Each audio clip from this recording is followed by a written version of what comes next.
ba của chúng ta cũng làm việc khẩn trương và thành công tốt đẹp.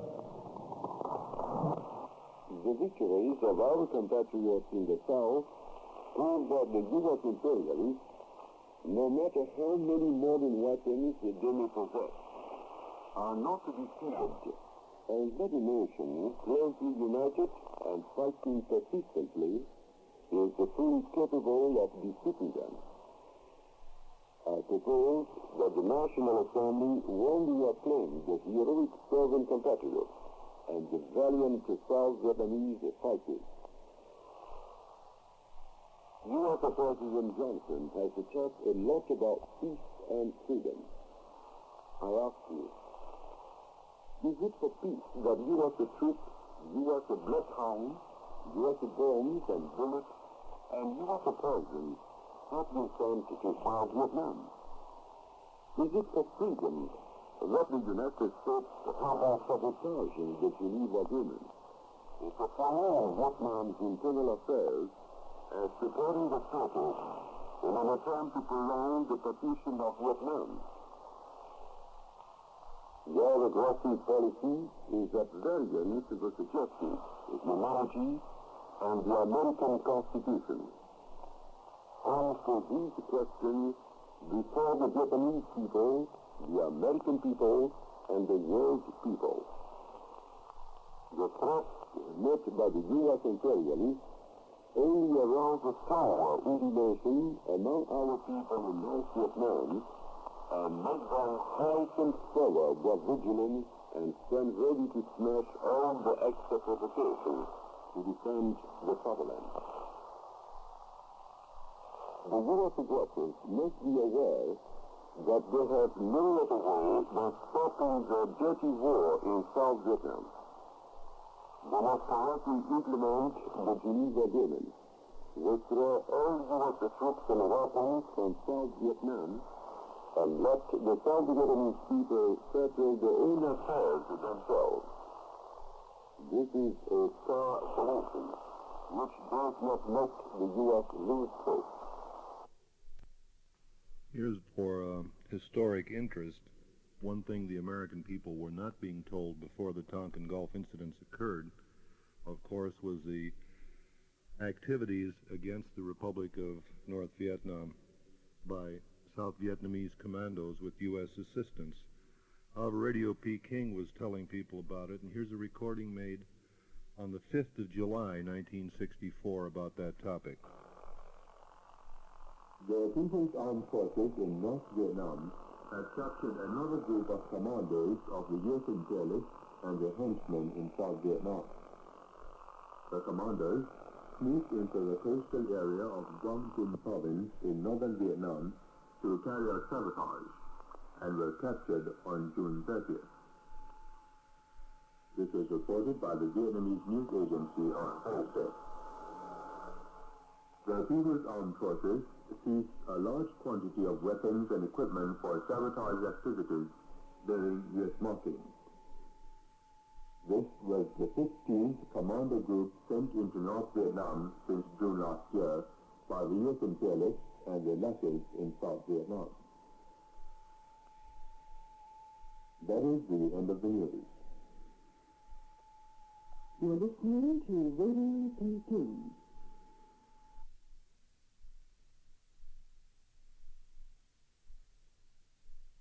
Following is a somewhat prophetic report from Radio Peking on the 1st of August, 1964, one day before the first Tonkin Gulf incident took place. Now, here's the news. A spokesman of the Foreign Ministry of the Vietnam Democratic Republic has issued a statement on the latest U.S. move to stop up the aggressive war in South Vietnam and extend the war to the north. The statement, issued on July 31st, said that according to Saigon and foreign sources, the U.S. government has decided to take a series of measures to intensify its aggressive war in South Vietnam and its provocation against the Vietnam Democratic Republic. The statement said that the South Vietnamese people have a tradition of heroic and indomitable struggle and had the powerful support of the entire socialist camp, the national liberation movement, and the peace and justice-loving people all over the world. They will certainly smash the new plan of the U.S. imperialists and their henchmen to intensify their aggressive war in South Vietnam and carry on the cause of liberating South Vietnam to glorious success. The statement concluded by saying that the arch-culprit who has engineered and arranged for the implementation of a plan of provocation and sabotage against the Vietnam Democratic Republic is none other than U.S. imperialism. The statement added, the U.S. government must bear full responsibility for the present extremely dangerous situation in South Vietnam, as well as for all the actions of extending the war and encroaching upon the security of the Vietnam Democratic Republic. The Vietnam Democratic Republic government has repeatedly warned that should the U.S. aggressors and their henchmen dare to encroach on the North, the entire Vietnamese people from North to South, united as one, will stand up and wipe them out, smash all their aggressive moves against the North, and defeat them in the whole of the country.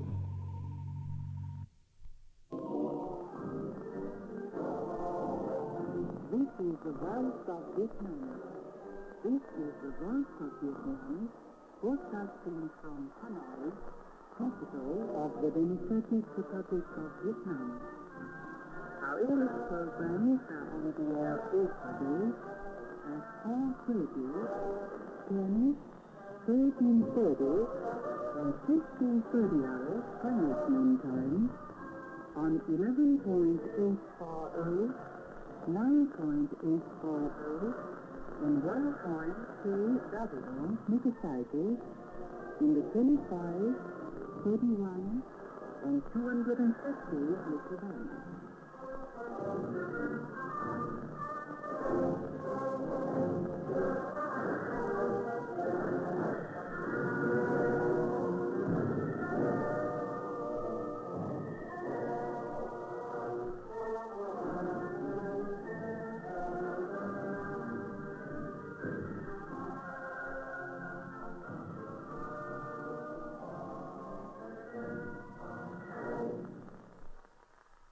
Here is the news.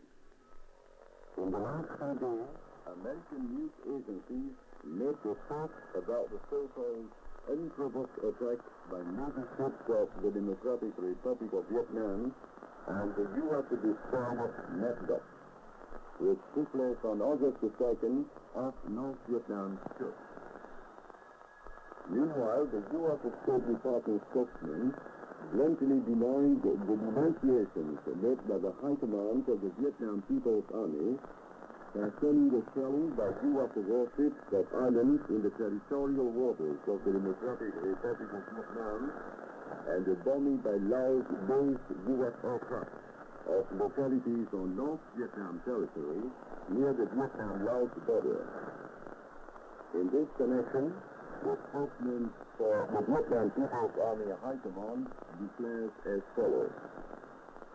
Public opinion in Vietnam and in the world knows very well that in carrying out their policy of aggression and war provocation in South Vietnam, as well as in Cambodia and Laos, the U.S. imperialists have not only used their 7th fleet in the Pacific for shows of force in the open sea from the eastern seas to the Gulf of Thailand, but have also used the warships of the fleet to cover the forces of the henchmen in South Vietnam in their provocative activities against the Democratic Republic of Vietnam. In recent days, to try and stave off the setbacks and impacts in South Vietnam, along with the better work by forces and stepping up the aggressive war in South Vietnam, the U.S. imperialists and their henchmen have not only ranted about expanding the war to the north, but also frantically conducted provocative and sabotage activities against the Democratic Republic of Vietnam. In brief, another south, 2 North Vietnamese torpedo boats sunk, 2 damaged. No damage to the American destroyers involved. No casualties among American personnel. That was a background report by NBC prepared before President Johnson's address to the nation on the Southeast Asia crisis. Communist North Vietnamese torpedo boats were able to attack a U.S. destroyer because America's 7th Fleet sails under the shadow of Asia's hottest trouble spots. The destroyer Maddox was fired upon first on August 2nd by 3 Russian-built attack boats in the Gulf of Tonkin, which is virtually a communist fleet. The Gulf opens off the South China Sea and is enclosed on 3 sides by North Vietnam, Communist China, and the Red Chinese island of Hainan, an important Peking naval base. When the White House received news of the first attack, President Johnson ordered U.S. patrols in the sea area, increased, and told them to destroy any future marauders. The order was nothing new to the 7th Fleet, which has been patrolling the Western Pacific since World War II. The fleet long ago received its Cold War baptism. In 1954, the Chinese Communists placed nationalist China's Cochin Islands under heavy bombardment. The 7th Fleet sailed in and evacuated 18,000 civilians and 20,000 military men from the islands, 120 miles northwest of Taiwan, while fighter bombers from the aircraft carrier Yorktown flew escort missions. 4 years later, the 7th Fleet deployed 140 warships, including 7 carriers, into direct defense of Taiwan during the communist artillery barrage against Quemoy and escorted nationalist supply ships to the besieged offshore islands. U.S. officers said the Quemoy-Taiwan Armada constituted the greatest concentration of naval firepower ever assembled in the history of the world. Patrolling the shores of communist Asia, the 7th Fleet can sail into the very jaws of danger by maneuvering in such waters as the Gulf of Tonkin. But American vessels remain in international waters. 7th Fleet patrols are responsible for maintaining American defenses over a fantastic 30 million square miles, almost 1/5 the surface of the globe. Its 125 ships and 650 airplanes range over oceans and seas from the Bering Sea to Antarctica and from just west of the Hawaiian Islands to the Indian Ocean. The fleet includes about 3 attack carriers, some 30 destroyers, and 7 to 8 submarines, one of them nuclear-powered. The fleet can operate at sea for months, drawing its fuel, ammunition, food, and other supplies from support vessels. Serving with the 7th Fleet are 64,000 Navy and Marine officers and men. One Marine Battalion landing team always is afloat with the fleet, ready to land on any troubled shore if so ordered by Washington. America's top military commanders in the Pacific were on around-the-clock alert today as they followed developments in U.S. airstrikes against North Vietnamese torpedo boat bases. Admiral U.S. Grant Sharp, Commander-in-Chief of U.S. forces in the Pacific, was spending the night, much as he had the day, in conference with his staff officers. He was constantly in and out of his top-secret map room command center at Camp Smith, located on the slope overlooking Pearl Harbor. It was in that same map room that Secretary of State Rush, Defense Secretary McNamara, Sharp, and former Commander-in-Chief of Pacific Forces Admiral Harry Felt met in early June to plan American strategy in South Vietnam. Sharp is in constant touch with his field commanders and with Washington. Farther down the hill, Admiral Thomas Moore, Commander-in-Chief of the Pacific Fleet, was still on duty late today, as he had been for the last 3 days. An aide said Moore may have gone home briefly yesterday evening, but he's been back here since late last night. He's sitting right up in the war room, our operations plot room now. Moore and Sharp are in constant communication via a direct telephone line. Sharp's spokesman said, "We don't have any more to say now that what you've heard from the President and the Defense Secretary. We think we're going to have to wait and see how this thing develops." This has been a special 25-minute background report on the crisis in Southeast Asia. Stay tuned to the Far East Network for developments as they occur. Good evening. This is Air Force Sergeant Tom Korzenowski with a special 20-minute edition of Late Report, extended tonight in order to more fully recap the day's events on the Vietnam crisis. The news is compiled from the wires of UPI, AP, and the military news agency. President Johnson announced today that air action is in execution against gunboats in North Vietnam, which attacked United States destroyers in the Gulf of Tonkin. And Secretary of Defense McNamara said they are continuing. President Johnson went before the American people and the world this afternoon to dramatically announce the military retaliation for last night's repetition of Sunday's attack on an American warship in international waters. Here is how the president phrased the announcement. My fellow Americans, as President and Commander-in-Chief, it is my duty to the American people to report that renewed hostile actions against United States ships on the high seas in the Gulf of Tonkin have today required me to order the military forces of the United States to take action in reply. The initial attack on the destroyer Maddox on August 2nd was repeated today by a number of hostile vessels attacking two U.S. destroyers with torpedoes.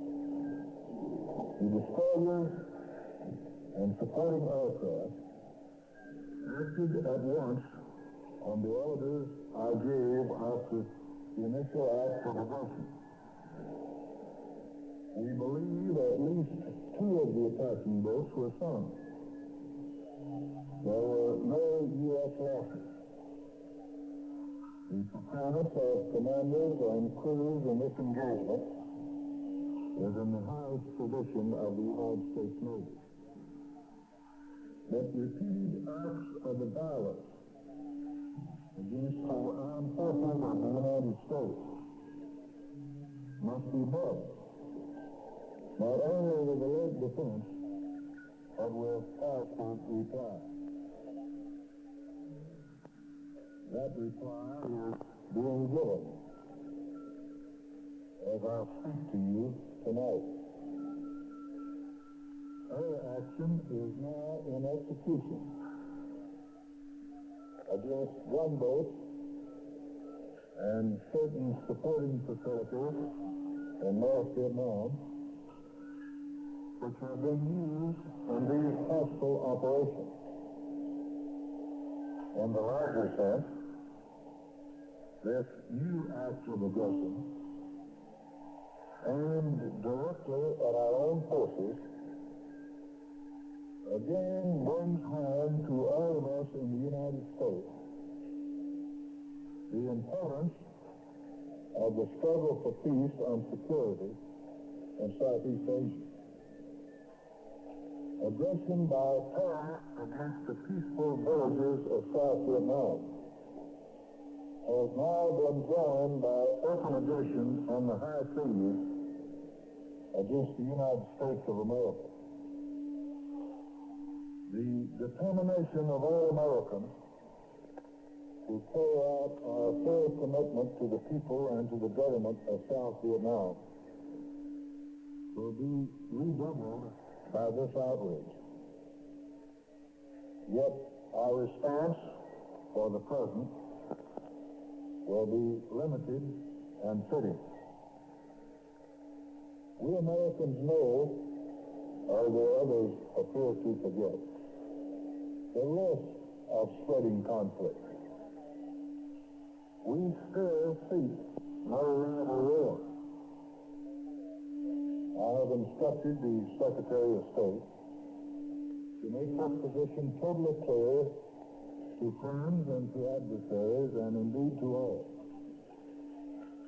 I have instructed Ambassador Stevenson to raise this matter immediately and urgently before the Security Council of the United Nations. Finally, I have today met with the leaders of both parties in the Congress of the United States. And I have informed them that I shall immediately request the Congress to pass a resolution making it clear that our government is united in its determination to take all necessary measures in support of freedom and in defense of peace in Southeast Asia. I have been given encouraging assurance by these leaders of both parties that such a resolution will be promptly introduced and will run expeditiously debated and passed with overwhelming support. And just a few minutes ago, I was able to reach Senator Goldwater, and I'm glad to say that he has expressed his support of the statement that I'm making to you tonight. It is a solemn responsibility to have to order even limited military action by forces whose overall strength is as vast and as awesome as those of the United States of America. But it is my considered conviction, shared through our SIA government, that firmness in the right is indispensable today for peace. That firmness will always be measured. Its mission is peace. President Johnson announcing American military retaliation against unprovoked North Vietnamese PT boat attacks on American destroyers. In a Pentagon news conference following up President Johnson's nationwide address, McNamara also disclosed that a military buildup is underway in Southeast Asia. McNamara declined to say where the airstrikes by carrier-based United States planes are being made. In answer to a question, he said, "We are not attacking Hanoi, but only Red Patrol craft and the bases which support them." McNamara said, in view of the unprovoked and deliberate attack in international waters upon United States naval vessels, the United States has taken the precaution of moving substantial military reinforcements to Southeast Asia. He added, it is also making replacement deployments to the Western Pacific from the continental United States. The defense chief said in a formal statement read to newsmen, "I can tell you some of the action that has already been undertaken. United States naval aircraft on the carrier Ticonderoga and Constellation in the Bay of Tonkin, where our destroyers have undergone 2 deliberate attacks by the North Vietnamese, have already initiated airstrikes against the bases from which these PT boats have operated. Our naval aircraft have conducted strikes against certain other targets directly supporting the operation of the PT boats." McNamara said it would be unwise for him to give additional details at the time because the air attacks were still underway. American authorities believe the next few days will be of critical importance as Communist China tries to decide what to do about limited U.S. military action against neighboring North Vietnam. U.S. officials and congressmen hope that Peking is aware that the United States means business in pledging it will defend the security of Southeast Asia as well as American ships on the high seas. But they acknowledge it is difficult to estimate what Communist China's leaders may do. Peking has let it be known to the West that Southeast Asia is not a narrow peninsula like Korea, and that she could deploy 1 million men if necessary in a sweep over Thailand, Vietnam, and Laos. American sources doubt that China's military machine, vast as it is in manpower, would be able to mount any sustained campaign. President Johnson's decision to punish Communist North Vietnam for its attacks on American destroyers today placed the United States in its gravest crisis in Asia since Red China threatened to attack Taiwan in 1958. The official North Vietnam news agency said this is a sheer fabrication by the U.S. imperialists aimed at covering their illegal acts, which brazenly violated the security of the Democratic Republic of Vietnam and are aggravating further the situation in Southeast Asia. In South Vietnam, hard pressed by a rebellion engineered from the Communist North, a spokesman for Premier Nguyen Khan applauded the decision. He said the Prime Minister fully approves of the American action. The official Soviet news agency TASS repeated North Vietnam's claim that the naval clash off Vietnam last night was a sheer fabrication of the American imperialists. In the first indirect Kremlin comment on the Gulf of Tonkin crisis, TASS quoted the North Vietnamese news agency in Hanoi. TASS added no comment of its own to its English-language dispatch. Radio Moscow, meanwhile, was broadcasting prominently, but without comment, a report from Washington on the statements by the Defense Department and President Johnson. The report was carried with slight variations in different broadcasts to the Russian people.